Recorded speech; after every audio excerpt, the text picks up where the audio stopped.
Because if someone gets into the hospital as quickly as possible, they will be working with a comprehensive stroke team, and there are interventions that can be employed that can limit the impact of the stroke, and it actually increases their survival rate. And along that line, it's very important for people to know that if they're experiencing any signs of stroke, to call 911 and seek an ambulance, and as soon as possible before they even contact a relative or a friend. That should be the first phone call they make.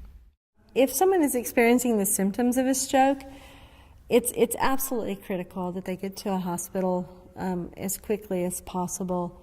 There's several reasons. First off, we have new treatments. There is a medication called TPA, which is a tissue plasminogen activase. It's a naturally occurring enzyme that will, if delivered within the first several hours, can actually dissolve a clot, so that the person who's having the ischemic stroke, that clot can be dissolved, oxygen and nutrition can be restored to the brain, and the damage minimized. Also, there are procedures now where a small catheter can be put into the blood vessel, and it releases a harpoon-like device that can grab the clot, capture it, and pull it into the catheter, and the catheter be removed so that blood is restored to the brain environment.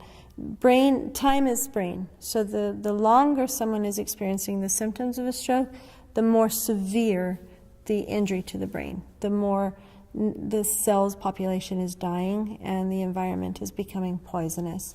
For patients that are having a bleed or a hemorrhagic stroke, there are surgical procedures that can be done. There are medications. There are treatments which cool the body to slow down the rate of cell death.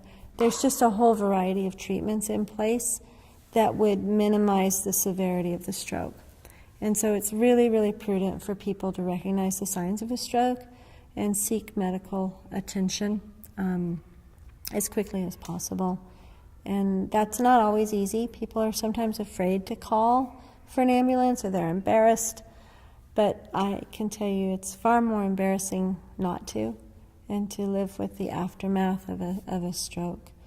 And I've had stories from all over. I've gotten letters from waiters who went into the restroom after someone because they were worried, and I have letters from bus drivers who recognized that one of their passengers was having a stroke. From a man who saw the stroke warning sign on his refrigerator and recognized his wife was having a stroke. From a fourth grader who knew his mom was having a stroke. So it's absolutely critical for people to recognize the warning signs of a stroke and to seek medical attention.